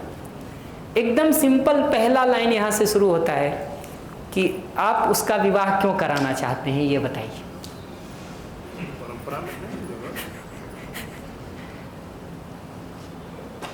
बताइए बताइए। तो एक तो ये है कि भाई सभी का परिवार जैसा सबका हो गया है तो वो अकेला नहीं छूट जाए, समय के साथ में इसकी ज़रूरत रहती है, आगे परिवार चाहिए रहता है। पकड़ लिया, जैसे आपने कहा ना कि समय के साथ अकेला ना छूट जाए, तो हमको एकदम सिंपल इस कंसर्न से शुरू करना होता है, ठीक है। अपना फीलिंग और नीड बताऊंगा मैं, देखिए, और कुछ नहीं करूंगा, हमको डायलॉग स्टार्ट करना है ना, अपना फीलिंग और नीड बताऊंगा, ठीक है। मैं कहूँगा बेटा, जब मैं तुम्हारी 36 साल की उम्र देखता हूँ और तुम्हारे विवाह नहीं करने की मानसिकता को देखता हूँ, हो सकता है आप इतना शुरू करें उतने से वो रिएक्टिव हो जाए, ठीक है, क्योंकि पहले से उसको पता है कि आप 5 बार उसको समझा चुके हैं और 10 बार चीज़ें फंस चुकी हैं। अगर वो संभावना दिखती हो तो हमको एकदम सिंपल कहना होता है कि बेटा हम 5 मिनट अपनी कुछ बात कहना चाहते हैं, तुम समय दे पाओगे क्या? और हम पूछ रहे हैं, देखिए हम आदेश नहीं दे रहे हैं, आप आज के बच्चों को आदेश देंगे तो कुछ नहीं होगा, कुछ नहीं होगा, ठीक। चर्चा शुरू करने के पहले कह देना होता है कि बेटा 5 मिनट तुम धैर्य से सुन लेना, फिर जो भी रिएक्शन देना होगा देना, मैं उसको सुनूंगी, लेकिन मैं चाहती हूँ कि 5 मिनट में एक बार हमारी बात तो सुन लो। ये आपको पहले करना पड़ेगा, पहले करना पड़ेगा।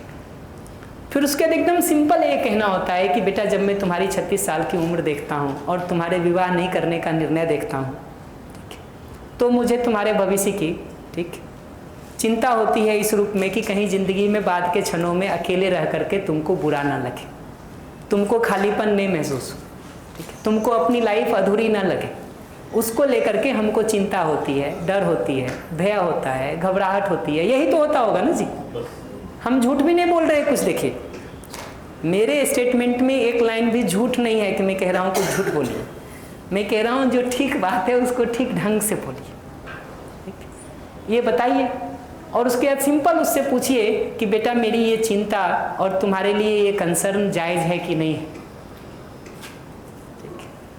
ट्राई करके देखिए इस स्टेटमेंट को आपकी क्या कहता है। इनकी शादी नहीं हुई है, इनसे पूछ लेते हैं, आपको कोई ये स्टेटमेंट पूछे तो क्या जवाब देंगे?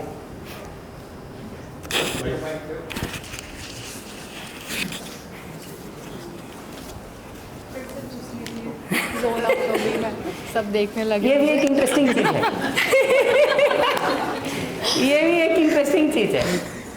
आप देखेंगे ना, बहुत बार हमको लगता है कि सामने वाला मैं बोल रहा हूँ तो सुन ही रहा है, ठीक? नहीं, मैंने सुना, मैं जवाब दे देती। मैं तो आपके लिए नहीं कह रहा हूँ, मैं तो सिर्फ ये बात कह रहा हूँ कि जब हमको उसमें पार्ट लेना होता है ना, तो हम ज़्यादा अटेंटिव और अलर्ट होते हैं, जो हम सामान्य रूप से नहीं होते हैं। मैं कोई आपको ब्लेम नहीं कर रहा हूँ कि आप नहीं सुन रही हैं, हम अलर्ट नहीं होते हैं उतने। अलर्टनेस बढ़ जाता है उसमें पार्ट लेने से। मैं तो सिर्फ उसको उस ग्रुप डिस्कशन की जगह से बता रहा हूँ कि आपको वो हेल्प करेगा, नहीं करेंगे तो नहीं होता है। सिंपल वो रोल कह रहे थे कि भाई मान लीजिए कि उनका बिटिया नहीं शादी करना चाह रहे, ठीक, और हमको बात करनी है आपसे, तो हम यहाँ से स्टेटमेंट को शुरू कर रहे हैं कि बिटिया, आप बिटिया है तो बिटिया से शुरू कर लेते, ठीक है, और वो सब बात मैं पहले कर चुका हूँ कि भाई 5 मिनट का समय दे दो, इसलिए आप 5 मिनट हमको दे रहे हैं। एकदम सिंपल स्टेटमेंट है कि बिटिया जब मैं तुम्हारी 35 साल की उम्र देखता हूँ, ठीक है, और तुम्हारे विवाह नहीं करने के निर्णय को देखता हूँ, तो मुझे तुम्हारे भविष्य की थोड़ी चिंता होने लगती है। तुम बाद के समय में कहीं अकेलापन न महसूस करो ज़िंदगी में, और तुमको खालीपन न महसूस हो, इसलिए हमको डर होता है, घबराहट होता है, या चिंता होती है, या परेशानी होती है। हमको क्या करना चाहिए? आपकी परेशानियाँ और आपकी चिंता मैं समझती हूँ, पर मुझे जो बाद का अकेलापन है उससे ज़्यादा बड़ी प्रॉब्लम ये दिखती है कि वो वहाँ तक पहुँचते पहुँचते जो मुझे सफ़र करना पड़ेगा, जो आप लोगों को देख के मैंने, आप लोगों के रिलेशनशिप्स को देख के मैंने समझा है। लड़ाई झगड़े ये सब नहीं चाहिए मुझे। बाद का अकेलापन मेरे लिए ज़्यादा बेटर है अभी के ये परेशानियों से।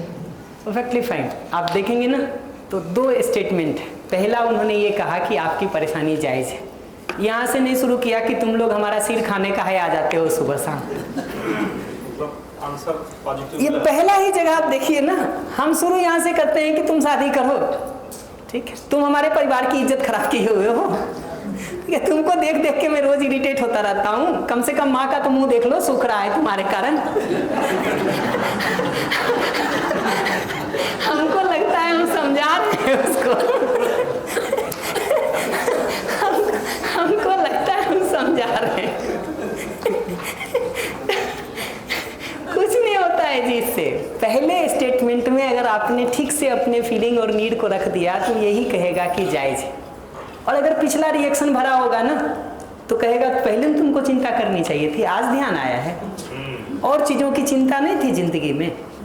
चाहे ऐसे बोले, चाहे बट लगा के कुछ बोले, पर लगा के, जैसे उन्होंने कहा ना, उसको हमको ब्लेम की तरह नहीं सुनना होता है, कंप्लेन की तरह नहीं सुनना होता है, जजमेंट की तरह नहीं सुनना होता है, शिकायत की तरह नहीं सुनना होता है कि ये देखो आज के दिन इसको तभी कुछ पता नहीं है, हम तो ज़िंदगी में इतना जगह ठीक जिए, 5 चीज़ हम ठीक नहीं किए हैं, ये उसको लेकर के ऐसा कह रही है कि तुम्हारे रिश्ते ठीक नहीं है। अपना जिएगी तब पता चलेगा कि कितना आटा दाल का भाव होता है। ज़िंदगी ऐसा सोचना शुरू कर देते हैं। हमको सिर्फ इतना सुनना होता है इसमें कि वो ये कह रही है कि हम परिवार में एक शांति और सौहार्दपूर्ण माहौल चाहते हैं, ठीक है, हमको उसके पूरा होने की संभावना नहीं दिखती है, इसलिए मैं शादी नहीं करना चाहती। तो मुद्दा ये नहीं है कि वो शादी नहीं करना चाहती है, मुद्दा ये है कि वो परिवार में सौहार्दपूर्ण माहौल चाहती है। देखिए ये जितना आप कहेंगे ना, मैं एक ही लाइन हर बार कहूँगा कि आपके ये सब वाक्य हमको एक ही चीज़ सुनाई दे रहे हैं कि आपका अपने बेटे से कोई आत्मीय रिश्ता नहीं बच गया है, क्योंकि परस्परता में संवाद जीरो नहीं, निगेटिव हो गया। क्यों कह रहा हूँ मैं इस वाक्य को, अन्यथा मत लीजिएगा प्लीज़। ये मैं सिर्फ इसलिए कह रहा हूँ कि अगर हम आपके साथ जी रहे हैं, आप हमारे साथ जी रहे हैं, हमको कुछ पता नहीं हो आपके बारे में, आपको कुछ पता नहीं हो हमारे बारे में, इससे खराब स्थिति क्या हो सकती है हमारे आपके साथ रहने की? क्या हो सकती है? और मैं कोई आरोप की जगह से नहीं कह रहा हूँ, आई एम सॉरी, मतलब अन्यथा की जगह से नहीं देखिएगा, मैं तो सिर्फ प्रॉब्लम सॉल्व करने की दृष्टि से मैं इस बात को कह रहा हूँ। इसको मैं थोड़ा देख दूं?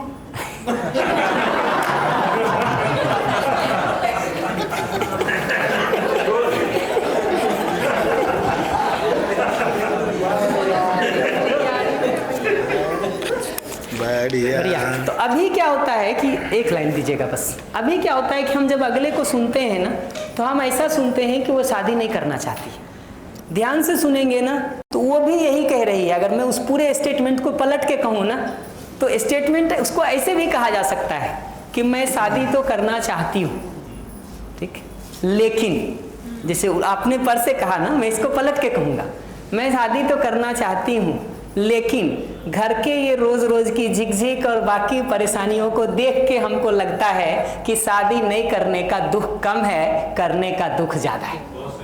क्या बात है। आप पूछिएगा अगले से तो अगला यही कहेगा, हाँ यही बात है। ये सुनना होता है हमको। हम ऐसा सुनते हैं कि ये करना नहीं चाहता है और हम एक डिसीजन पहले से लेके आए हुए हैं कि इसको कराना है। हमको लगता है हम चर्चा कर रहे हैं। चर्चा, आप डिसीजन लेके गए हैं कि इसको शादी कराना है, वो डिसीजन लेके बैठा है कि नहीं करना है। बेसिक प्रॉब्लम यही शुरू हो गई कि दोनों डिसीजन के साथ बैठे हैं। अब डिस्कशन क्या होगा? बस डिस्कशन में सिर्फ एक चीज होगा, आप सारा तर्क दोगे शादी करने का, वो सारा तर्क देगा शादी नहीं करने का, और 15 मिनट बाद एक दूसरे को चोट पहुंचा के मुंह फुला के हट जाओगे कुछ कह के। जी, सॉल्यूशन आ जाएगा। सॉल्यूशन का स्टेप यही है, उसका नीड पहचानना पहले। ये लाइन जो मैंने कहा ना, ये लाइन उस बच्चे से पूछिए, जैसे उन्होंने पर लगा के कुछ बोला ना, वैसा 2 दिन 3 दिन में आपका बच्चा भी बोल देगा कि हमको ये तकलीफ दिखती है।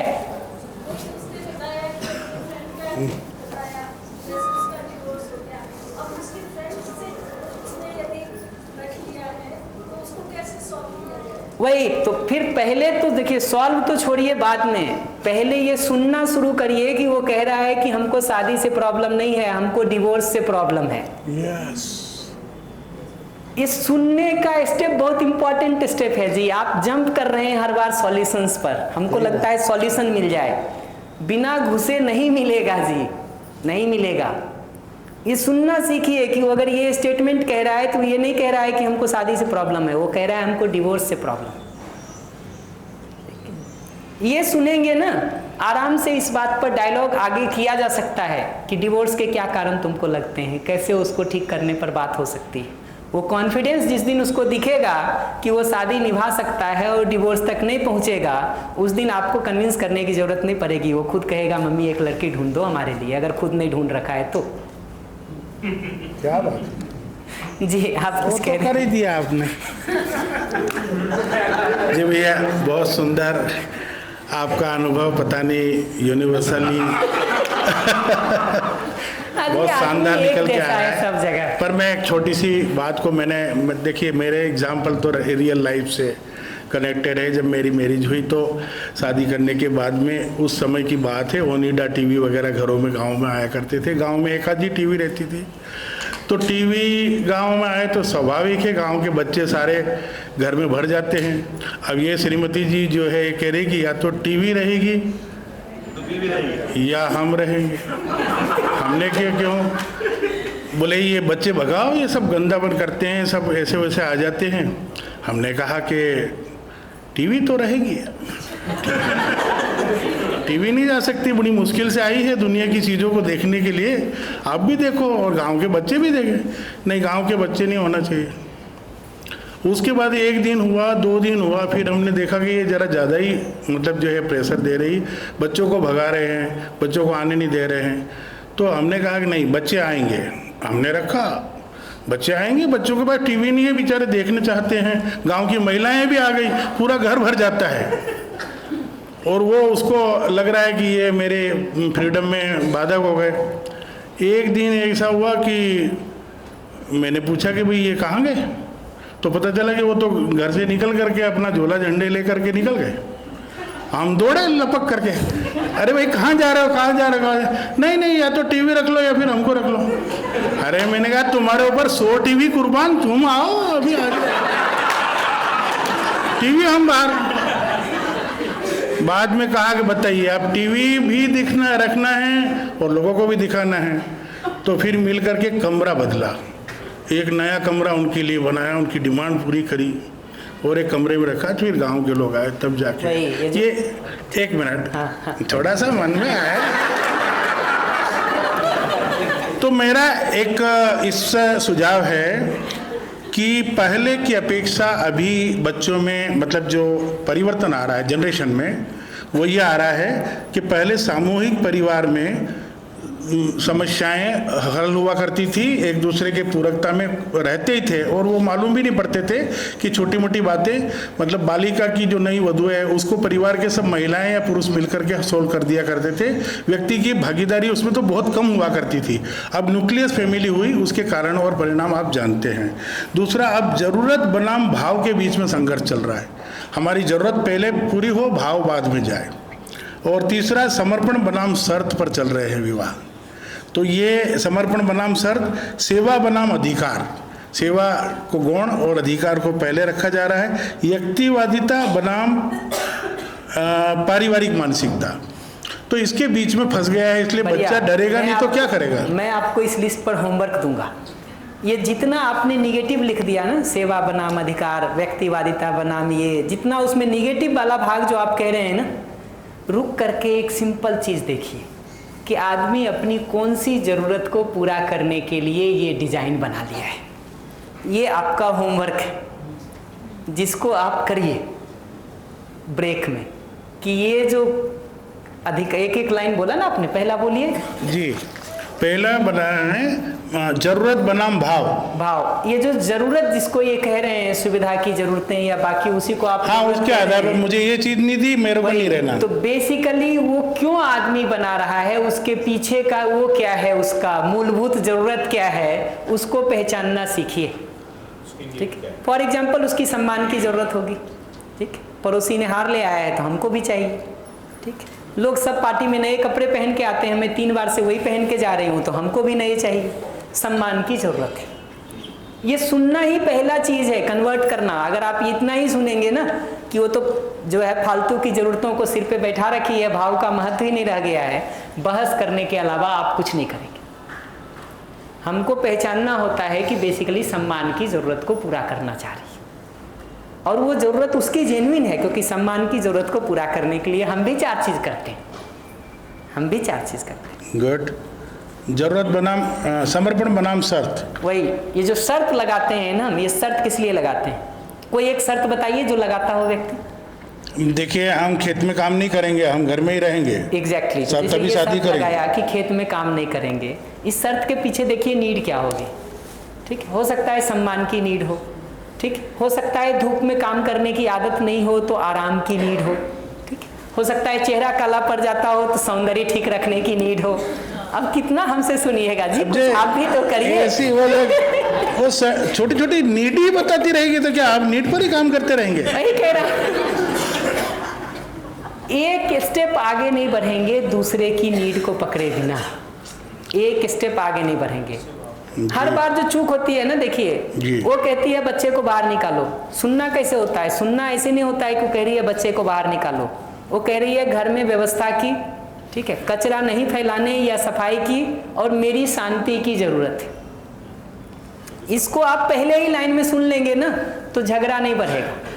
फिर बच्चे भी आए और घर की व्यवस्था भी बनी रहे बच्चे भी आएँ और उनकी शांति भी बनी रहे, इसका उपाय निकालने के लिए उसको सूटकेस उठा के जाने की ज़रूरत नहीं पड़ेगी और बीच में 6 महीना बहस करने की ज़रूरत नहीं पड़ेगी, पहले ही दिन सुनाई दे देगा। अभी हमको लगता है कि मैं कुछ करना चाहता हूँ, ये पत्नी का दिमाग घुटने में है, विरोध करती रहती है, वहाँ से चीज़ें फंस जाती हैं सारी। सेवा बनाम अधिकार, मतलब हम ही से कराएंगे यार। हमको पता है, देखिए इसको जितना बढ़ाते रहेंगे ना, मैं वही कह रहा हूँ, मनोरंजन होगा आपका। आप ये कह सकते हैं कि श्याम तुम बहुत स्मार्ट हो, निकलेगा कुछ नहीं, निकलेगा कुछ नहीं। अपनी जिंदगी की उन वास्तविक जगहों पर ये सुनने का अभ्यास सीखिए कि वो जब पत्नी कह रही है कि बच्चे घर में नहीं बुलाए जाएं, ठीक है, तो हमको ये दिखना ज़रूरी है कि वो ये नहीं कह रही है कि बच्चे मत बुलाओ, वो ये कह रही है कि घर की सफाई और मेरी शांति और जो पर्सनल स्पेस है, व्यक्तिगत स्वतंत्रता का जगह है, वो हमको चाहिए, वो ये कह रही है। तो हमारा डिसीजन तो रहा ठीक, वही बताया आपको, डिसीजन तो लाया आपने, लेकिन वो सूटकेस पैक होने के बाद। और आपको पता है अगर उस विधि से डिसीजन लाएंगे ना, तो पत्नी का ये निष्कर्ष निकलेगा कि इसको कुछ भी करना हो ना तो पहले सूटकेस उठा के जाना पड़ेगा। डिजाइन ऐसे ही बनता है, आदमी सारे निष्कर्ष ऐसे ही निकाल रहा है। अब दोस्त का डाइवोर्स हो गया तो हमने निष्कर्ष निकाल दिया, और वो सिर्फ दोस्त का ही नहीं होगा, उसको थोड़ा रुक के बात करेंगे ना, बहुत सारे मुद्दे निकलेंगे उसके पीछे। थोड़ा डायलॉग होने की ज़रूरत है, और डायलॉग में सुनने की ज़रूरत है। हम क्या होता है कि जैसे ही कहता है दोस्त के कारण ये हुआ ना, हम समझाना शुरू कर देते हैं, अरे दोस्त के घर हो गया तो क्या हो गया, इतना घर तो ठीक चल रहा है, ये तो देखो दोस्त ने दोबारा शादी कर ली, ये तो देखो 5 दोस्त थे 4 का तो नहीं हुआ है। हमको लगता है कि हम ये सब समझा करके उसको बदल देंगे, कभी नहीं बदलाव होगा, ठीक है। हमको पहचानना पड़ता है उसका फीलिंग क्या है, उसका नीड क्या है, उसका कंसर्न क्या है। उस नीड को आप एड्रेस करेंगे तो बदलेगा अगला। उस नीड को एड्रेस नहीं करेंगे तो कितना भी लंबा लेक्चर दे दीजिए, कुछ भी नहीं बदलेगा। ये पकड़ना जरूरी है, जरूरी है। तो स्ट्रेटजी पर हम घुसेंगे एक एक करके। ये सुनने वाले को ठीक करिए, ऐसे ही जैसे इन्होंने कहा ना कि टीवी रहेगा, तुमको जाना है तो चले जाओ। ये वाकई ये बात को बताता है कि मतलब अब मैं बता रहा हूँ कि कैसे हमको दूसरे की मान्यता दिखती है, ठीक है। ये मान्यता ये बात बताती है कि घर चलेगा हमारे हिसाब से, ठीक है। लड़ाई इस बात की है कि निर्णय हम लेंगे, तुम्हारा क्या। तो पत्नी को जो पहली चोट लगती है वो ये लगती है कि अच्छा निर्णय तुम लोगे घर का, क्योंकि पैसे तुम कमा के लाते हो, ठीक है। वो पीछे मानसिकता वो है कि ये घर में जो तुम सब कर रखे हो ना, ये हमारी बदौलत है। आप नहीं भी बोल रहे हैं इसको, सुनाई यही देगा अगले। यस, पत्नी यही बात बोल रही है, वो तो कह ही रहे हैं यस। तो ये होगा, अब ये होगा ना, तो अब क्या हो गया कि अब उसके फिर से सम्मान का, अपनी स्वतंत्रता का, अपने स्पेस का, वो जो बराबरी के जगह पर देखने का है, वो नीड खत्म हो गई। ठीक है, अब वो तो फंसेगा ही जी मामला आगे। हमको दिखता नहीं है कि ये बोल करके हम क्या कर रहे हैं, दिखता नहीं है कि ये ब्लेम लैंग्वेज है, दिखता नहीं है ये कंप्लेन लैंग्वेज है, दिखता नहीं है ये जजमेंट लैंग्वेज है। हम बता देते हैं तुम्हारी तो ये मान्यता ठीक नहीं है, तुम्हारा तो ये संस्कार ठीक नहीं है, तुम्हारा तो ये देखने का नज़रिया ठीक नहीं है। हमको लगता है हम तो ठीक ही कर रहे हैं। हमको थोड़ा रुक के देखना होता है कि ये मान्यता, ये संस्कार, ये डिज़ाइन, ये निष्कर्ष बनाने के पीछे मामला क्या है। तो ऐसा अगर हर बार यही निष्कर्ष निकलेगा कि सूटकेस पैक करने के बाद ही अगला बात मानता है, फिर वही डिजाइन बन जाता है। 2, 4, 5 बार वो काम करेगा, छठी बार वो भी काम नहीं करेगा। 2 में से एक बात होगी। या हमको तो ट्रेनिंग भी तो नहीं मिली थी इस तरह की जैसे आप बात ये भी तो है ना, आज मिल गई, आंखें खुल गई है। ठीक कह रहे हैं। इसीलिए मुद्दा तो कोई कंप्लेन करने का नहीं है, मुद्दा कोई शिकायत करने का नहीं है, ठीक है। मुद्दा गलती या कमी ढूंढने का नहीं है कि मेरी है कि तुम्हारी है।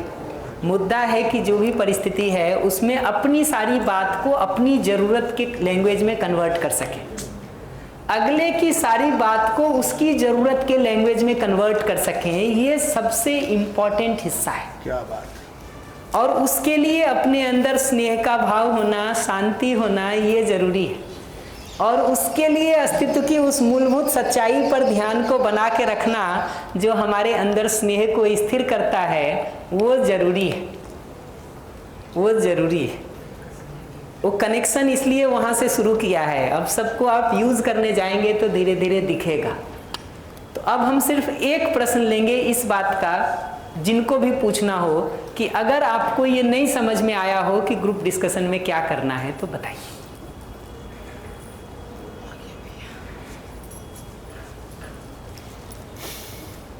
कोई बात तो नहीं? और लंबा डिस्कशन नहीं करना है अभी हमको, सॉल्यूशन अभी हमको नहीं ढूंढना है पूरा, हमको सिर्फ 2 स्टेप करना है। फीलिंग और नीड अगले का पहचानना, अगले की ज़रूरत और भावना पहचानना, और अपनी ज़रूरत और भावना को पहचान के बोल पाना अलग अलग स्टेटमेंट्स में। ये सामान्य जो रोज़मर्रा के कह रहे हैं ना, मैं तो उनको बीच में इसलिए रोक रहा था कि हमको हर स्टेप पर सीधा सुनाई देता है कि ये जो कह रहा है इसके पीछे क्या नीड है, और ये जो कह रहा है ये बोलने में कहाँ ब्लेम है, कहाँ कंप्लेन है। वो पकड़ेंगे तभी तो ठीक होगा, नहीं तो ठीक कैसे होगा? मुंह से वही धारा प्रवाह पिछला जैसा निकलता रहेगा, पता नहीं चलेगा कि कहाँ रोलर चल रहा है अगले के ऊपर। अगला उसमें दब रहा होता है, पीस रहा होता है, कुचल रहा होता है, मर रहा होता है। जब वो कराहना शुरू करता है ना और चिल्लाता है तो कहते हैं बदतमीज चिल्ला क्यों रहे हो।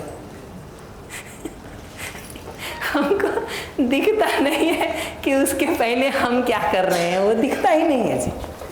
प्रैक्टिस ही वो जगह है जो आपकी उस आदत को पहचानने में मदद कर देगी और तोड़ने का अभ्यास करने में मदद कर देगी। सिद्धांत सीखना और फिर ट्रैफिक भरे चौराहे पे गाड़ी चलाने के बीच में एक जगह है खाली चलाना, जहां आपके बोलने में कुछ चूक हो गई तो अगला आहत नहीं हो रहा है, बल्कि वो सहयोग कर देगा, ऐसा करो।